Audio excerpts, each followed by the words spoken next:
I am so late, it's not even funny. Sharon, I hope you pop back on. I saw you were here an hour ago. Better late than never, I guess. I kind of had a super wild night and it's still continuing. I haven't even made dinner yet and it's 8 o'clock. Did not brush my hair or do anything special because I've had a crazy night and completely forgot about the live while we were catching goats and milking goats and everything else. And in fact, I gotta put the milk into the fridge. It's still sitting over there. But anyway, I am glad for whoever is here and I hope more people get notifications. I apologize that I'm late. But I get to show you guys what I'm gonna do for dinner because it's absolutely crazy. And a nice quick meal. And then we're gonna go over some of the questions I have that were on the post over on the community page. And if there are any other questions, put them on here live. If you're live, sorry once again that I'm late. So tonight I'm going to do a skillet. Oh, Sharon's here. I'm so glad that you jumped back on. Somebody actually emailed me, and after our five of our goats got out into the field and yonder, and we ended up, rounding all of them up and then going to milk and everything else, all of a sudden I came in and I checked my phone and there was an email from Kathy, which I don't think she's on because she said she had to go to bed because of the time difference. But anyway, she said Sharon's on, was on. Hello. Anyway, so I'm late. I apologize, you guys, but I'm here and we're going to do it anyway, and I hope more people can jump on because it's later. Maybe more people are open later at night. So anyway, I'm going to make the skillet meal that I make a lot when I have a lot of fresh green beans. You can use frozen too if you want, but I'm going to use fresh. But so we're going to cook, and I've got a list of questions. And like I said, if you guys have more questions, leave them down below. I'm just going to start at the top and cook and answer questions. So I'm not going to say who the questions came from because if you're watching this and you asked a question, you know it's from you anyway. And also, I always feel bad about using the name you guys comment under if it's not a human name. I want to know what your name is, and so I want to address you that way. So I'm just going to answer the questions, and if it was your question, you'll know right away anyway. I'm going to pause for a drink. I've been running after goats, you guys.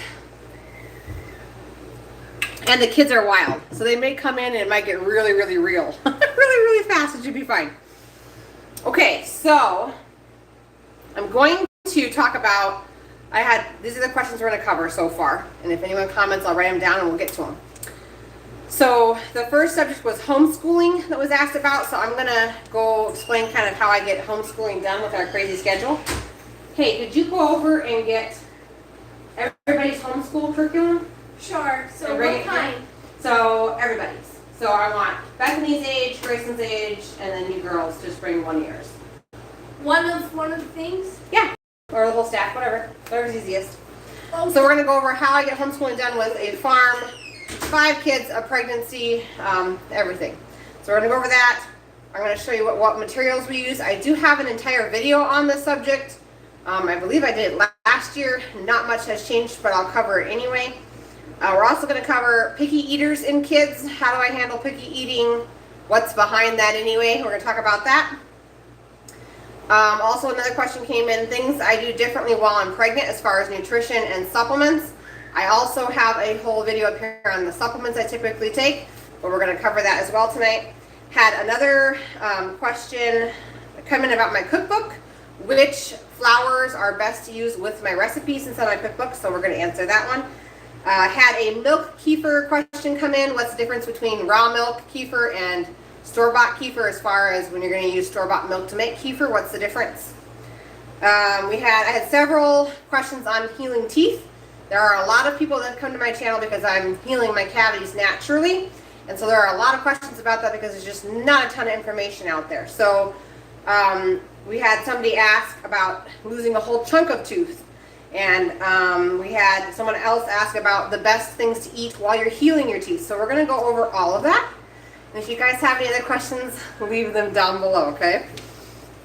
So I'm going to get dinner going really quick, and we'll answer one of the first questions. So this one's a super easy meal. This is what I do when I've been out chasing goats and my life is crazy, okay?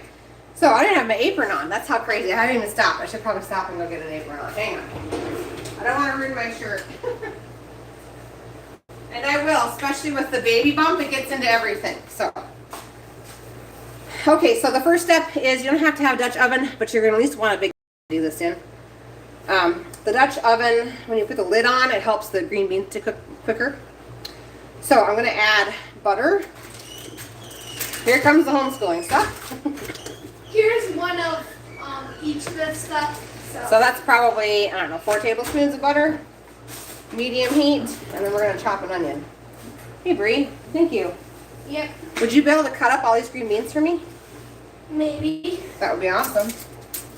I'm gonna cut up 1 yellow onion and add it to there. And then we're gonna go over my homeschooling curriculum really quick. If this onion wasn't yucky, I could use it. Oh, yucky.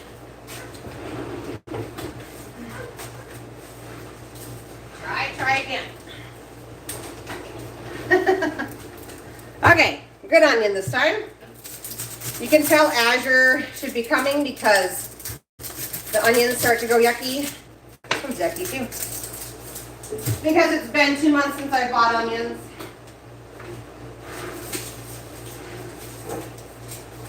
Alright, I'm just going to leave the pantry light on in case this one's bad too. I'm having one of those nights. Oh no, it's good. It's a good one. Okay. So I just do a whole onion. You could do garlic cloves if you wanted to. It's a really, really flexible meal. But we're just going to saute it here. I'm going to leave the onions relatively big. We're just going to saute them until they're soft. But if you're like my husband and you don't like onions, you're going to want to dice them smaller.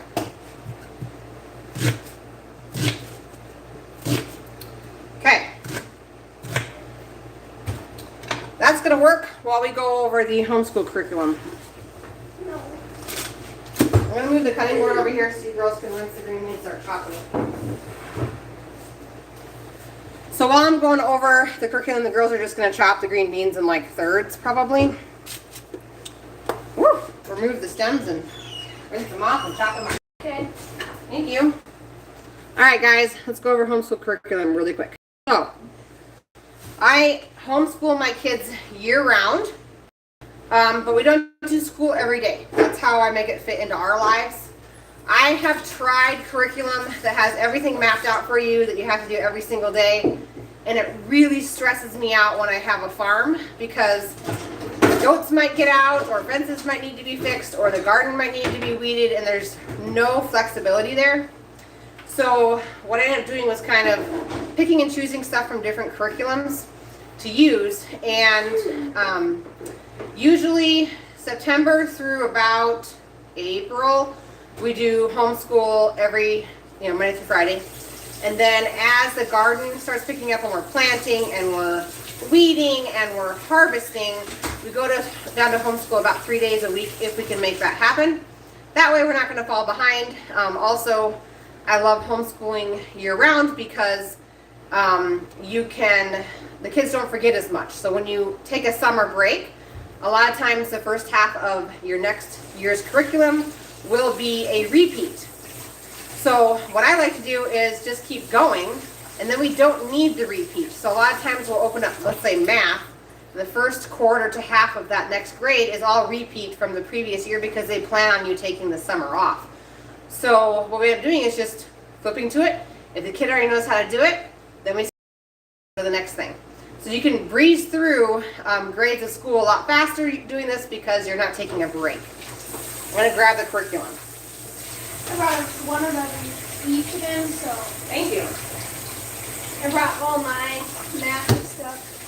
Okay, so for the beginning grades, if you check out my old video on homeschooling, there are links down in the description box for where I buy my stuff. But for like pre-kindergarten, kindergarten, and the start of first grade kind of, I use Rod and Staff. And that is an Amish curriculum. It doesn't shove the Amish religion down your throat, but it is Christian. I mean, they have Bible verses and stuff in there, but it's a disposable curriculum. So one kid will write in it, and then you can't use it for the next one, but they're super cheap. They're about $3 a book. $3 to $4 depending on the grade. So super, super affordable to get your kids at least through preschool, kindergarten, and maybe the start of first grade depending on what level they're at. So then, for first grade for sure, through about 5th or 1st, you guys are still doing these, aren't you? Yeah. Okay, so I have a 7th grader that we're still using Jack Chris Publishing. So it's jackchrispublishing.com, I believe. And like I said, all of the links to where I buy this stuff is on the video on my channel down in the description box. So they have Soaring with Spelling and Vocabulary. They have Winning with Writing and Growing with Grammar. And the reason why we like it is because, well, it's disposable, okay? But, oh, there you go, jackchrispublishing.com. You guys can freeze that if you need to order. But I like it because it's scheduled for a 5-day-a-week, like with spelling. So day number 1, you just read through the words with the child and read the definitions with them. And then day number 2 is usually a fun activity with the words. And day number 3 is a fun activity with the same words. And day number 4 fun activity, so like a word search or what have you. And then day number 5 is a spelling test. Okay? So I just like that. That's the way spelling is, that's the way winning with writing is, and that's the way growing with grammar is. It's just simple. You have to get 1 page done a day, but it still accomplishes and teaches enough, okay? And I think these are like $15 a book. Next thing is, I'm going to timestamp this whole video, so if you're not interested in homeschool and you're watching the replay, you can skip ahead, okay? So next thing that I love is Primary Mathematics 1B, but make sure you get the US edition because it's not Common Core math. This is the way I learn math. It's not Common Core. Anyway, this really worked well for our kids. It's just like a simple thing. This is first grade. Another must-have is teaching your child how to read in 100 easy lessons. I've taught all of our kids how to read this way. Totally cool and works really, really good. As the kids get up into the higher grades, I switch over to the larger Saxton Math Homeschool. This is for grade 6/7, so an advanced 6th grader or a behind 7th grader. And we've got, that's more spelling. Hang on, let me see the rest of it there. Okay. I also switched back when the kids got older to Rod and Staff English. Okay? And so this is grade 6. It's just more in depth than the Growing with Grammar series. And my kids kind of needed a little bit more than 1 page when they started getting into 5th and 6th grade. What else we got, Bree? These two, the social studies and science. Okay, so then social studies and science for the older. Actually, they have first grade and everything. These are called PACES, and you can buy them on christianbook.com. But they're kind of fun, like little booklets that go through the grade. Once the child knows how to read, it's super easy. They just kind of read through and they learn about science and social studies and all that. And this is Christian curriculum, so they do have them memorize a verse, which is fun. But that is what we use, and that can be bought on christianbook.com. We use that for science, social studies, and what's the other one that we use those for? Science, social studies, and maybe that's it. Science, social studies. Okay, so next topic. I'm going to write down what time I'm starting the next topic at 14 minutes. Next topic is picky eaters. So picky eaters is actually a gut problem, and I didn't know this until I had done the GAPS diet with my family and started healing our guts and realized that the picky eating went away. So picky eating is an imbalance in the gut. So the way to fix it is to start balancing that back out. So usually what I recommend parents do is find a fermented food that your kid likes and start serving it to them once a day, twice a day, until it's before every meal. The advantage to eating fermented food before every meal is that you're signaling your gallbladder to make bile, also kind of alerting your whole system that food's coming down, so it helps with digestion, helps to tell the stomach we need some acid. All these beneficial things that happen when we eat fermented foods. And if you can, time it 15 minutes before a meal, that's really good. If not, just getting it in is really good. Homemade fermented food has more probiotics in it than you could buy over the store. and it helps to start to swing that gut. Another thing is you can be a mean mama on top of forcing the fermented foods. You can serve a meal, and this is what we're eating, and that's it. I had to do that for a while with a couple of my kids, and it was, if you're not going to eat, then we're going to go hungry. And so they had the same meal warmed up for them the next time, as long as it wasn't something really, really gross, okay? It was good food, they were just being picky. But the pickiness stems from the gut, so if you can, serve a fermented food first, fermented pickles.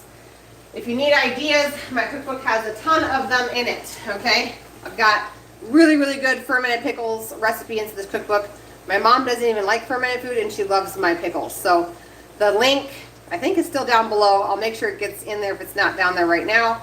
For my cookbook, it's still on sale, but this does have fermented recipes that are kid approved in it. So check it out if you're looking for that.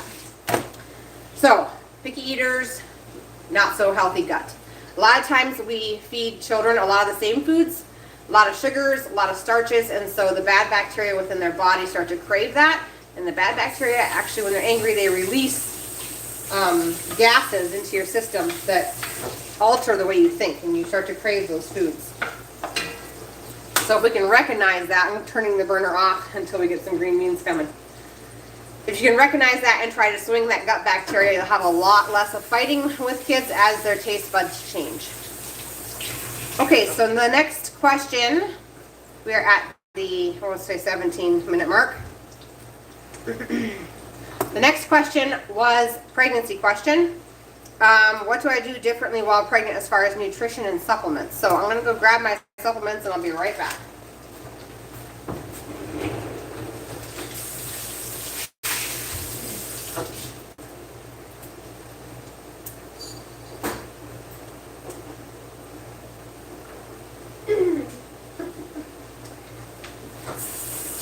Gotta carry them all out here, you guys.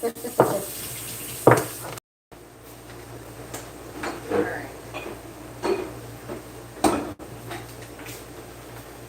So, I'm just going to show you guys the basic things I take while I'm pregnant.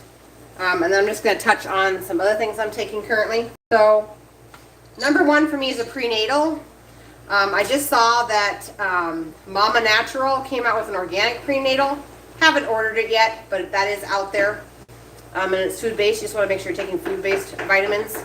And I know there's a group of people, especially within the Weston A. Price community, that say no prenatals at all.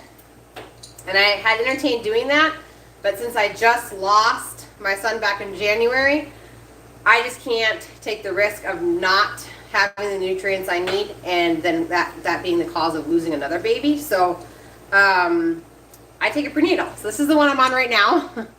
Mega Food Baby and Me prenatal.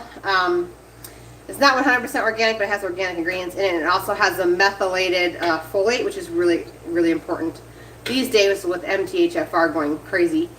That's important. But like I said, a better one than this would be the Mama Natural prenatal.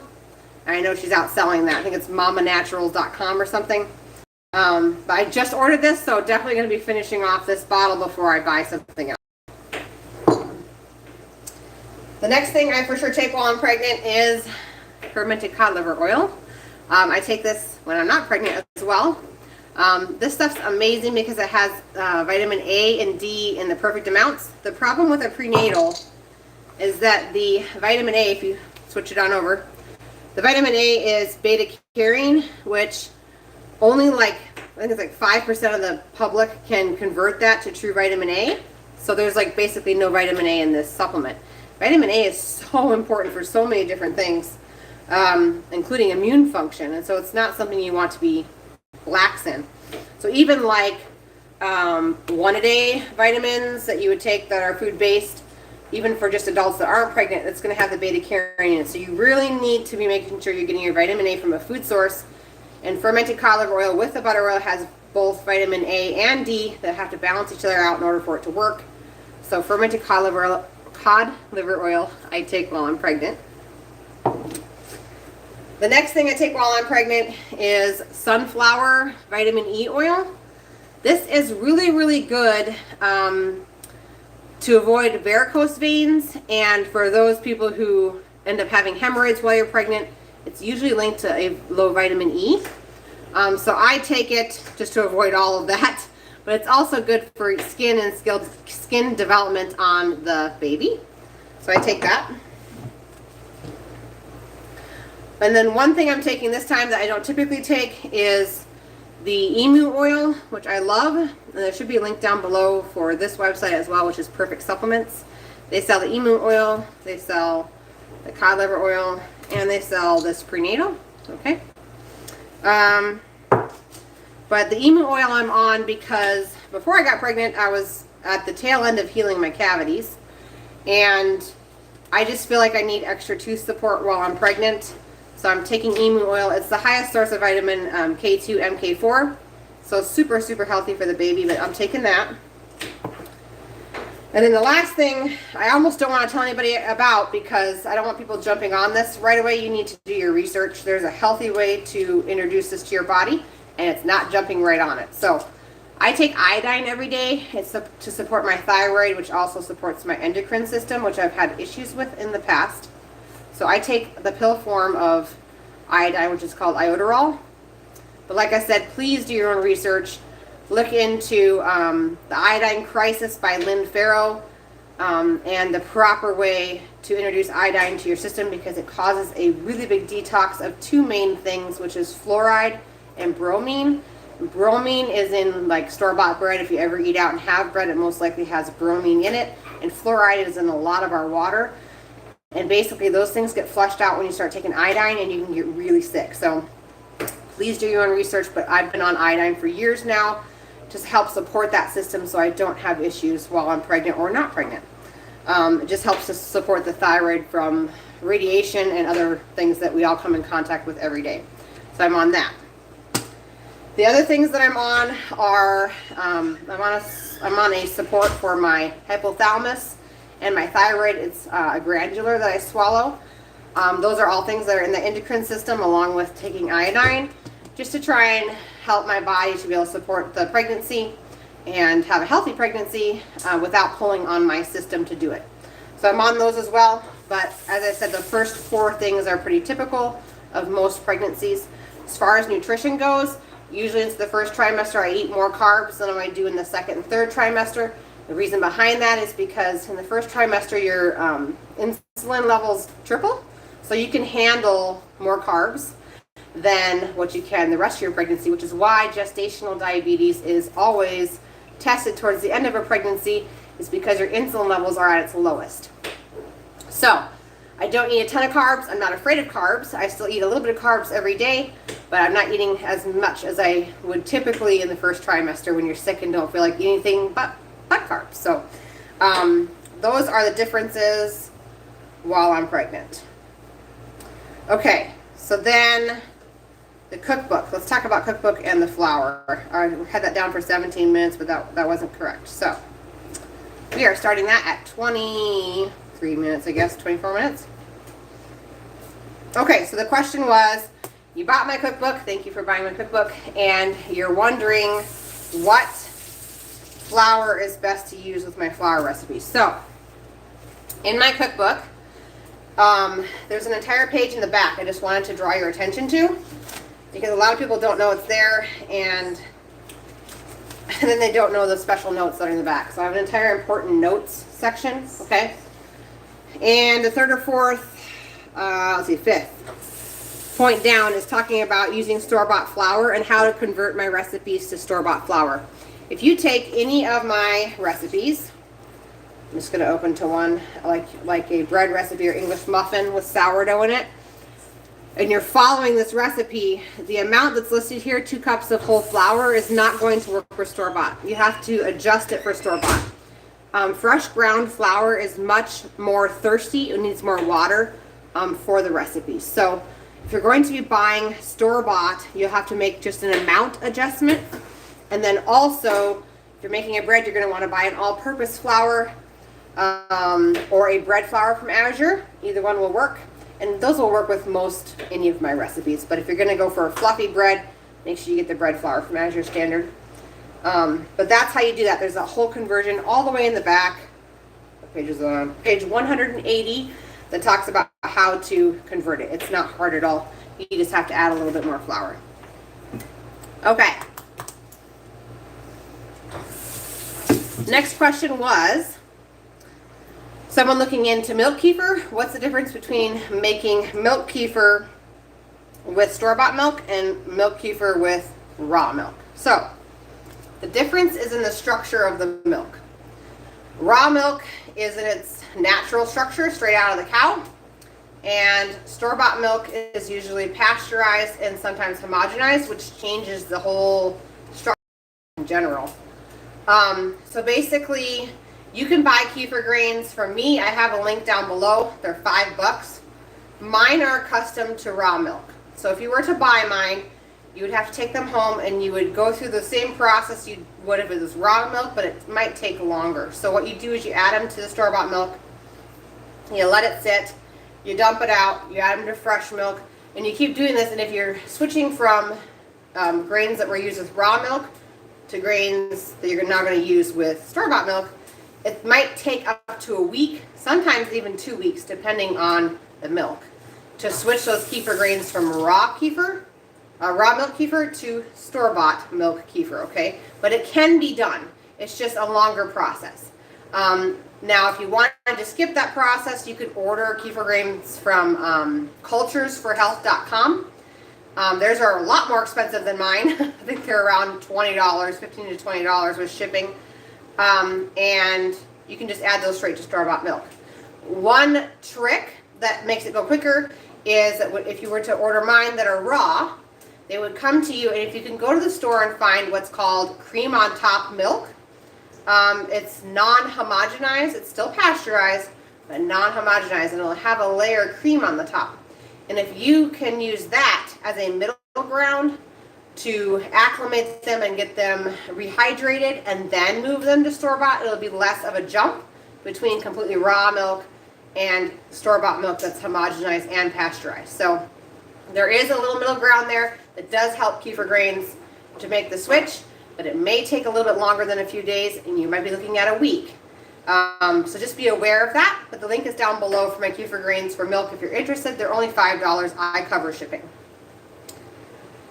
Okay, so the next question, I don't think anyone else has asked a question. Let me just double check. I'm not ignoring you. I'm still here. Okay, Sharon, if you have any questions, make sure you leave them. The next question was on my teeth, my healing of my teeth, okay? So, somebody had asked if I could redo my videos and do a side-by-side with my pictures, and I would love to do that. My problem is this. I do all of my recording and my editing and everything on my phone. I do not have Wi-Fi here on the farm. In fact, part of my house is actually off-grid intentionally. So I don't have an internet source here on the farm. And so to edit it on a laptop, I'd have to drive to the nearest town to do that. So I just haven't made the leap to do that yet. Eventually, I would like to invest in a nice camera for my videos and spend more time editing. But for right now, with where my life is, and I have a baby coming in December, I don't see it slowing down anytime soon. So I'm doing the best I can. I can try and have the section where the pictures are be longer in my videos so you can look at them longer. Or you can pause on the picture itself and look at it. But as of right now, I actually don't know how to do that, and I don't have the software to do it, and I don't know that I have the time to do it, but I would do it if I had the time and the software, okay? So just know that. I have nothing to hide. It's happening. I'm not editing my videos or my pictures because I don't have the time, and I just put them up the way it is. It's kind of raw.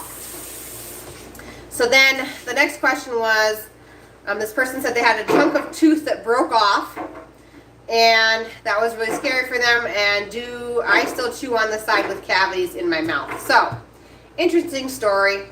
I have not done an update video on my cavities. One of my teeth that had the deepest cavity on this side, I actually lost part of my tooth. So I need to take pictures and I need to do that video. But basically my tooth is now shaped like a C. And this is where the next tooth is, so the hole's like between the two teeth. And the part that would be strong about the tooth here is where I have my filling. And then there's a big cavity that links out the side of my tooth now.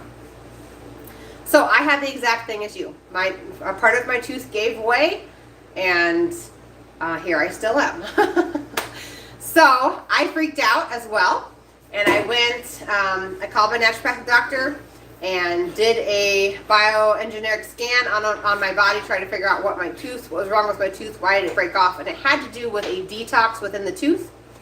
I am unsure as to if it was from my bentonite clay toothpaste pulling heavy mercury metals or something out of my filling, or what exactly caused the detox itself, but it was, my body said it was a detox and that the tooth was going to heal and recover. So I'm just going with that, and I'm just believing that that's what's going to happen. The chunk of tooth fell off. I had no pain, no blood, no nothing. Literally, I ate it and didn't even realize it was missing until I ran my tongue over my teeth later that day and realized that it didn't feel the same as it normally does. So I had no symptoms or anything. So I will be doing an update video on that. For a while there, I was honestly holding my breath because I was like, am I going to have to go in? And if I am, then I want to make a whole video with that all included. So I'm honest and out there with the public. I'm not trying to hide anything. But I didn't know how this was going to, shake out. It's been probably close to 2 months since I lost the chunk of my tooth. And the tooth is still there. The tooth is still strong. I'm taking the emu oil, and I'm staying on all of the supplements that I recommend for tooth healing. And the tooth just seems to be chilling. There's no extra pain. It's not dead. It's the same color as the rest of my teeth. I can show you too. It's the same color. You guys can see the hole right there. But it's the same color as the rest of my teeth. It's not dead. Okay. So the question: do I chew on the side with cavities? So I actually have cavities on both sides of my mouth. So yes, I chew on the side with cavities. Now, when it comes to having this tooth, as you guys just saw, with a hole going all the way through it, I try not to chew things like carrots, steak, stuff like that, because what's left of my tooth is in the shape of a C. I sure would hate to chew on something super hard or chewy on one of the sides and then break that side off as well.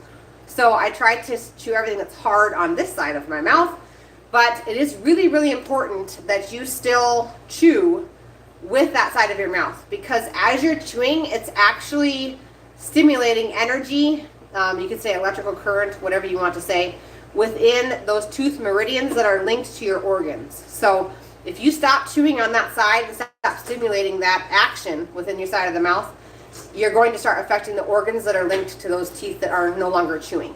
So it's really important, like if you're having eggs or something that's soft, that you're using that side of your mouth to chew as well, because you want to make sure that you're getting that energy through those fields that run.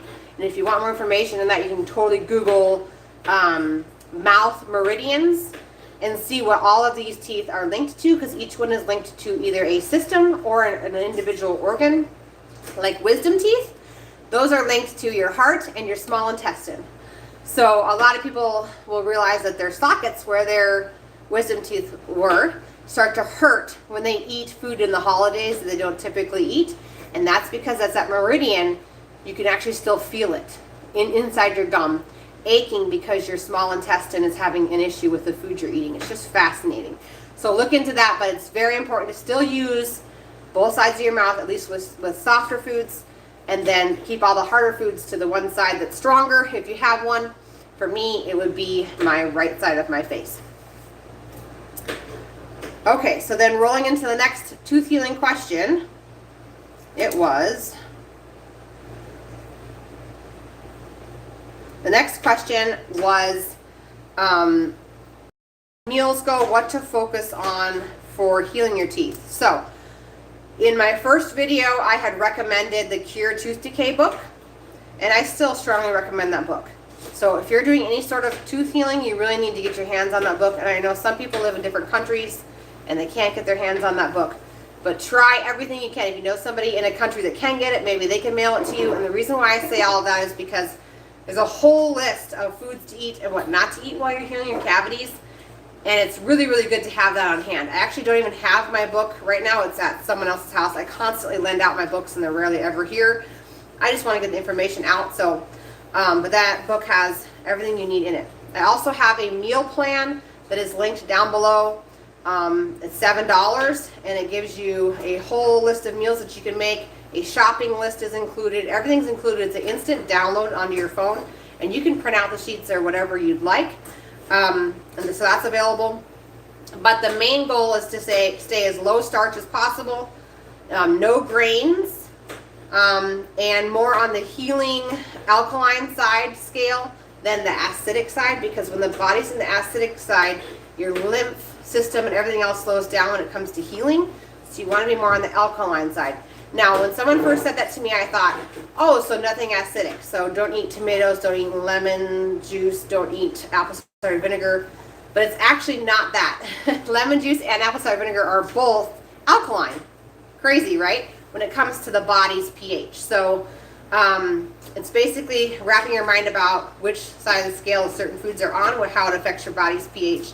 And then make sure you're eating mainly on the alkaline side when you're in any sort of healing. So some examples of alkaline foods, there's a lot of fruit and vegetables that are alkaline. Keeping your meat consumption down to like 4 ounces a meal really, really helps because meat is acidic. So if you can kind of balance where you're eating 2 alkaline to 1 acidic, that usually keeps you more on the alkaline scale than the acidic one, which was going to put you on the side of healing more than anything else. So that's a long answer. I get that. But that is my answer for a diet for healing cavities or healing in general. Mama, Yeah, baby. but I have some milk. Mama. Sure, you can have some. You want to do some milk right now? Yeah. Okay. William wants to do milk. Why don't you go get a stool buddy? He's probably hungry. It's almost 9 o'clock and we haven't even had dinner yet. I got almost all of these. Oh, good.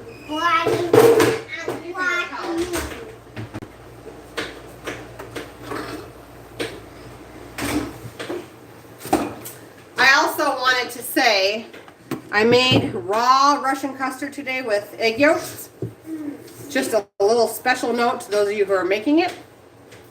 First is created inside your blender. It's amazing. And then the recipe said either freeze it or eat it immediately. And I thought, well, what about the fridge? I made a huge batch. I want to be able to grab it. Do not store it in the refrigerator. This is mine. So I have the equivalent of 14 egg yolks that I've now separated. So I'm going to try and like bring them back up to room temperature and put them inside my blender and see if I can rescue this, because this is sad because I have like 5 of these containers, so it's quite a bit of eggs. I don't want to go to waste, and I don't want to eat this now because it's weird. But it was super thick like a pudding. It was amazing, but now it's just sort of like a foam with liquid on the bottom. So, learn from my mistake and do not put this in the refrigerator. Eat it fresh or freeze it, apparently. Oh, you're going to yawn, my little buddy. You look sleepy. I'm going to go put this back in the refrigerator where it never should be, and I'll be right back.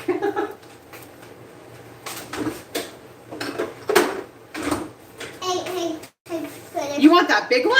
Yeah. But then you're going to be up all night peeing. I don't want this one. Yeah, you don't want that one. What about this size? Mm-mm. You want bigger? Yeah. Oh. You want to use this one? Not we. Well, what else do we have? I will. I'll do this one. Hang on. Here you go. You want this one? Yeah. Let's see. Turning on the dishwasher. Hey, please. Uh-oh. What? What's up? Wash Oh, you want it? Okay. Hang on. I want it to be washed Alright. off. The inside wants to be washed Yeah, off. you just need to dry it. It just didn't dry yet because we opened it up. If you guys have any other questions, put them down in the comments. I'll answer them live. I'm so sorry I was late tonight. We're going to have milk while we wait for more questions.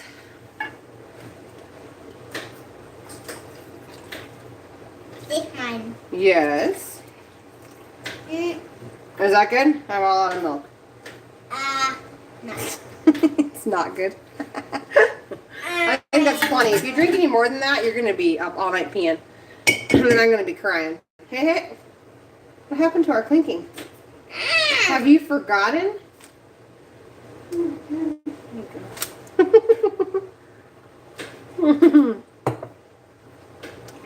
There's William. You look cuter like that. What did you do to your eye? Looks all red. You gonna fall asleep? Maybe. Okay.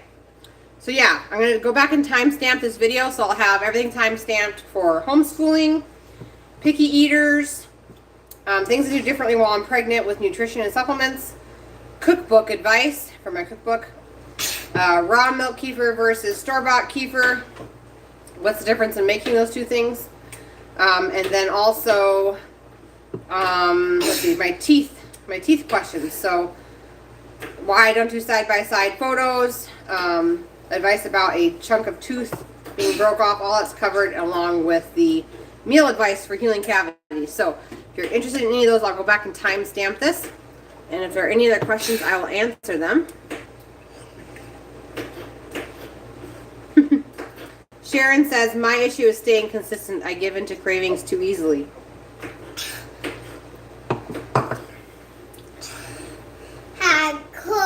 Is it cold? Your cold brain? For me, I'm a very black and white person. So for me, if I know I need to be on a diet to heal cavities instead of going in and getting fillings, then I will do everything in my power to not cheat at all. But it's just because I don't want to go in and get drilled and filled. Ah, that milk is so good, you guys. I got a new toy. Since nobody has any other questions, I'll show you guys my new toy. Toy. Yeah, this is my version of toys, which is highly entertaining. Did you drink it all? Yeah. Ooh, dinner will be done soon. Bree's almost done with the green beans. I think I only have like 20 left. 20 left. Okay, so my new toy is this. So I used to have a KitchenAid mixer, and for those of you who are new to my channel, I would never recommend those again. So what I had was an attachment that did all of my sauce making. So as much food as I can here on the farm for my family. So when I got rid of my KitchenAid, I lost that attachment. So what I ended up doing was I bought this baby. I love it. Haven't used it yet, but I mean, I turned it on and it works well and it's nice and quiet. So this is a sauce maker. It makes dips and salsas by Ball, the canning company, Ball. Super quiet. And right now I have it set up so that you could quarter whole tomatoes. You don't have to steam them ahead of time. This takes off the skins as well and sorts out seeds and bad pieces of tomatoes. So you just quarter them and you stick them in the hole just like you would with a meat grinder. And then they come through and they get kind of stuck on a corkscrew that's spinning in here. And they get shoved through this really, really fine sieve that's in here. And basically what ends up happening is the seeds and stuff come out this hole, and then your sauce juice mixture comes out here. And then in order to make a thickened tomato sauce, you still have to cook it down, but this is amazing. If you're just after tomato juice, it's done in one step, which is crazy. There's no more blanching tomatoes, there's no more peeling tomatoes. You just send it all the way through whole. This machine will also make all of our applesauce and pear sauce when we get our orchard harvested this year. You have to steam those. Those are too hard to go through raw. But you can steam those and then send them through in the same process once they're cooled. And all of your stems, cores, everything comes out the one side. And your fresh or your applesauce or what have you comes out of the chute. And you can fill in containers with the sauce. So it's a really, really cool machine. And then it also has this different, I don't want to call it a blade, but it kind of is. And this would go in the center thing here. And this basically cuts tomatoes and onions and such up into small little pieces for like a finer salsa, which I'm looking forward to because I enjoy making salsa, but I always make it super chunky because I'm too lazy to chop hundreds of tomatoes into tiny little specks. So this will be really, really nice for that. So that's another attachment. So that's my new toy, and I love it. You can get it on Amazon, brand new. I bought this one used. On eBay, I buy a lot of things on eBay that are used because I don't want to pay the new price. But I do know this was like $140, I believe, on Amazon. And it saves a ton of time. When I did have my freestanding mixer from KitchenAid, I loved that attachment. It's well worth your money if you have a good working KitchenAid. It's just mine started smoking and acting like it was going to start on fire and overheating every time I went to go knead bread. And so basically, after it started letting out black smoke, and I ran it outside and stuck it on the front porch for it to decide whether it was going to self-destruct or cool off, I told my husband I was done, and we called KitchenAid because it was within like a year of purchase, and they wouldn't cover it. They said that smoking and an off smell is normal. So that's why I was done with KitchenAid. Because a machine should not smoke when you use it so bad that you have to stick it outside because you think it's going to like explode. It's probably not a good selling point. So anyway, I don't recommend KitchenAid any longer, you guys, because of that, because they don't stand behind their products, and when their products start to break and smoke and make loud noises, they don't stand behind it. They expect the store to cover it, and after a year, the store's not going to cover it. So for a mixer, I switched over to Bosch, which a lot of YouTubers here on YouTube use, and I love it. It's never once made a bad noise or smoking or lighting on fire. So those are all beneficial things when you're talking about making bread with a mixer. So yeah, that's my new toy. I'm super excited. I finally feel ready for the craziness that is fall around here. Last year, I believe I put up somewhere between 700 and 1,000 pounds of fruit. Obviously, my kids helped me. It took us a whole week. That's all we worked on was that. But I have a lot of people that say 1,000 pounds of fruit or even 700 pounds of fruit. That's a lot of fruit. Like, oh my gosh. And I just kind of look at them and I think, well, if you think about all the things that you eat that are fruit.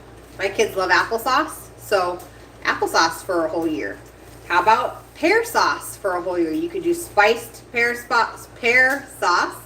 I did apple pear butter. I did pear butter, apple butter. I did apple and pear jelly and jams. I did sliced pears. I did apple pie filling. There's a lot of things you can make with free fruit.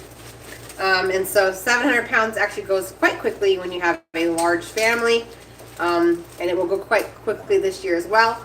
We're down to our last few jars of apple pie filling, and the applesauce and pear sauce, another thing we still have quite a bit of, which is good because, I don't know if you guys know this, but when it comes to fruit trees produce every other year, an abundance, okay? So last year was the abundance for the pear trees in the orchard, and so this year there'll be less pears, but there'll be more apples. So it kind of balances it on out, and so that's how that works. So it's always good to have a little bit extra on your shelf because you're not always going to have an abundance. It's the same thing with gardens and produce that comes in from the gardens. It's always better to overplant and preserve that food just in case you need it next year because it's a bad year for tomatoes or green beans or what have you. It's always good to have a little extra. Bree's done with the green beans. Check that out. Ta-da! All right, so I'm going to turn my burner back on. We're going to finish this quick skillet meal, even though it took a while. It's because the green beans need to be washed and chopped. So all I've done is put 4 tablespoons of butter in here, and it's really late, and we're going to eat like a 9 o'clock dinner, but it's fine. And a whole onion, medium heat. I'm going to dump these green beans in here. Move you guys closer. If you guys have any questions, put them down below, please. I can still answer them. It's not too late. I'm still here, and so are you. Okay. Just going to dump the green beans. I have no idea how much that was. It filled up a whole gallon size container, so there you go. And basically what I'm going to do is I'm going to get some canned chicken, and we're going to saute that with some garlic powder and some pepper, and that'll be dinner. You could also add garlic if you'd like as well. But this is what I do for a quick dinner, so we'll just bring it back up to heat. We'll be sauteing this. I'll add a lid. And usually I saute / simmer it for about 20 minutes or until the green beans get soft. And then it's ready to serve. So I'm just going to empty out the chicken. It is late for whoever is still watching with me. Thank you for still watching. We just had such a crazy day. And then in the craziness of catching goats and milking goats and chores, I completely forgot that I have a 7 o'clock live. But I'm just glad that some of you guys took the time to jump on anyway, even though it wasn't the right time. All right, I'm just dicing this up. This is my home canned chicken. If you're wondering how to do this, I do have a video up on the channel about how to can your own broth and how to can your own chicken. It's not as hard or scary as you think it would be. And soon, I'm going to be doing more videos on making homemade cream of chicken and cream of mushroom soup and how to can those. I'm going to cover all of that because I'm going to be making some of those for my postpartum meals after the baby. I want to have some easy dump and go meals that the older kids can put together without having to have me be out of bed. My midwife has the first week after birth. I'm on strict bed rest, which is typical with most midwives, or at least smart midwives. Then after that, it's light duty even then. So I want to be able to have meals that don't occupy freezer space, that are easy to put together. So I'll be covering all of that as we get closer. We're halfway through. As of Monday, we are 20 weeks. And so things are chugging along, and we'll be making those cream of soups soon and canning them. I'm going to go ahead and add garlic. This is garlic granules, garlic powder, garlic granules. I'm just going to give it a sprinkle. It's probably 2 teaspoons worth. And we're just going to add salt and pepper. We're going to saute this up. I'm going to put the lid back on, and it's going to saute / steam until those green beans are done, and that's what we'll have for dinner. Okay, salt. I'm going to guess at least a teaspoon to 2 teaspoons of salt. You'll have to do it to taste for yourself. And then pepper. I think we'll probably eat. It's 9 o'clock here. We'll probably eat when this is done and maybe put a movie in while we're waiting for it to be done. It's going to be a late night, but it's Friday, so that's okay, right? There's no school tomorrow. We're actually headed out to the orchard to go fertilize and spray the trees. And so that's happening here tomorrow. Where did I put my lid? Oh, here it is. So I'm just going to put a cover on this. Set a timer for about 10 minutes and come back and stir it. I'm going to check the comments one more time and see if anyone has any other questions or topics they want to talk about. And then we're going to get rolling. I bet you William drank his milk and crawled in bed. That was probably his dinner. Okay. No questions. All right, guys. Well, next live, I hope I remember that I'm having a live. That would be good. There might be more of a turnout then. But I'm very, very appreciative to those of you who came anyway. As I said, I'm going to timestamp all of the questions so that if you want to come back just part of this again or something, you can just go down in the description box and click the timestamps and it'll fast forward to that portion of the video. Also, I'm going to make sure all of my links are down below for my cookbook and the other things I mentioned. I'm going to make sure that's all there.